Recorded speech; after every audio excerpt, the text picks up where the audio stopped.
የሉቃስ ወንጌል ምዕራፍ 18 ሳይታክቱም ዘወትር ሊጸልዩ እንደሚገባቸው የሚል ምሳሌን ነገራቸው እንዲህ ሲል በአንዲት ከተማ እግዚአብሔርን የማይፈራ ሰውንም የማያፍር አንድ ዳኛ ነበረ።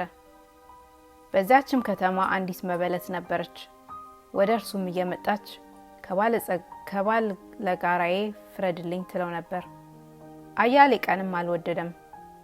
ከዚህ በኋላ ግን በልቡ ምንም እግዚአብሔርን ባልፈራ ሰውንም ባላፍር ይህች መበለት ስለምታደክመኝ ሁሉ ጊዜም እየመጣች እንዳታውከኝ እፈርድላታለሁ አለ። ጌታም አለ፣ አመፀኛው ዳኛ ያለውን ስሙ። እግዚአብሔር እንኪያስ ቀንና ሌሊት ወደ እርሱ ለሚጮሁ ለሚታገሳቸውም ምርጦቹ አይፈርድላቸውምን አላቸው። ፈጥኖ ይፈርድላቸዋል። ነገር ግን የሰው ልጅ በመጣ ጊዜ በምድር እምነትን ያገኝ ይሆንን? ጻድቃን እንደሆኑ በራሳቸው ለሚታመኑ ሌሎችን ሁሉ በጣም ለሚንቁ ይህ ምሳሌ ነገራቸው እንዲህ ሲል ሁለት ሰዎች ሊጸልዩ ወደ መቅደስ ወጡ። አንዱ ፈሪሳዊ፣ ሁለተኛውም ቀራጭ። ፈሪሳዊም ቆሞ በልቡ ይህን ሲጸልይ እግዚአብሔር ሆይ እንደ ሌላ ሰው ሁሉ ቀማኞችና አመፀኞች አመንዝሮችም ወይም እንደዚህ ቀራጭ ስላልሆንኩ አመሰግናለሁ።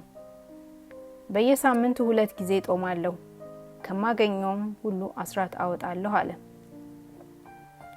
ቀራጩ ግን በሩቁ ቆሞ ዓይኖቹን ወደ ሰማይ ሊያነሳ እንኳን አልወደደም። ነገር ግን አምላክ ሆይ እኔን ኃጢአተኛውን ማረኝ እያለ ደረቱን ይደቃ ነበር።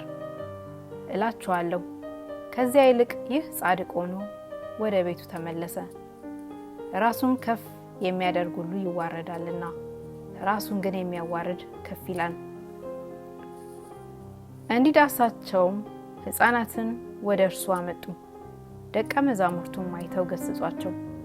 ኢየሱስ ግን ሕፃናትን ወደ እርሱ ጠርቶ ሕፃናት ወደ እኔ ይመጡ ዘንድ ተዋቸው፣ አትከልክሏቸውም። የእግዚአብሔር መንግስት እንደነዚህ ላሉት ናትና። እውነት እላችኋለሁ የእግዚአብሔርን መንግስት እንደ ሕፃን የማይቀበላት ሁሉ ከቶ አይገባበትም አለ።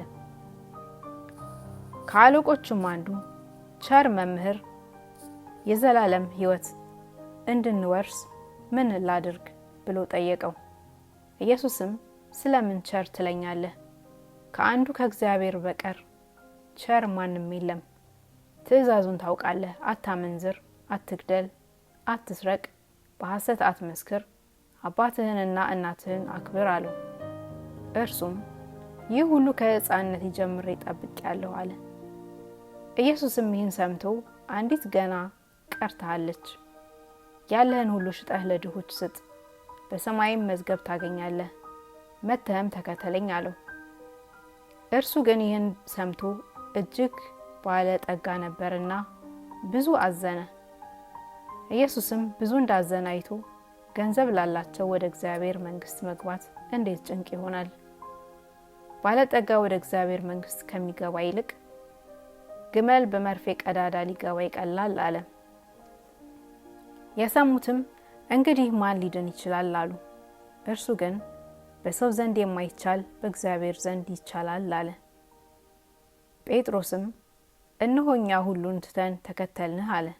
እርሱም እውነት እላችኋለሁ ስለ እግዚአብሔር መንግስት ቤትን ወይም ወላጆችን ወይም ወንድሞችን ወይም ሚስትን ወይም ልጆችን የተወ በዚህ ዘመን ብዙ እጥፍ በሚመጣው ዓለም የዘላለም ሕይወት የማይቀበል ማንም የለም አላቸው።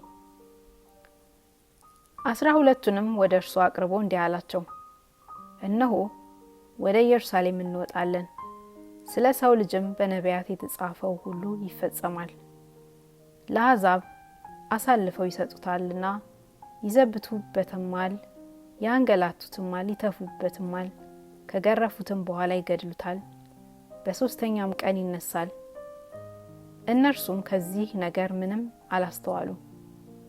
ይህን ቃል ተሰውሮባቸው ነበር፣ የተናገረውንም አላወቁም። ወደ ኢያሪኮም በቀረበ ጊዜ አንድ ዕውር እየለመነ በመንገድ ዳር ተቀምጦ ነበር። ሕዝብም ሲያልፍ ሰምቶ ይህ ምንድነው ብሎ ጠየቀ። እነርሱም የናዝሬቱ ኢየሱስ ያልፋል ብለው አወሩለት። እርሱም የዳዊት ልጅ ኢየሱስ ሆይ ማረኝ እያለ ጮኸ። በስተፊት የሄዱ የነበሩትም ዝም እንዲል ገሰጹት። እርሱ ግን የዳዊት ልጅ ማረኝ እያለ አብዝቶ ጮኸ። ኢየሱስም ቆሞ ወደ እርሱ እንዲያመጡት አዘዘ። በቀረበም ጊዜ ምን ላደርግልህ ትወዳለህ ብሎ ጠየቀው። እርሱም ጌታ ሆይ አይ ዘንድ ነው አለ። ኢየሱስም እምነትህ አድኖሃል አለው። በዚያን ጊዜም አየ፣ እግዚአብሔርንም እያከበረ ተከተለው። ሕዝቡም ሁሉ አይተው እግዚአብሔርን አመሰገኑ።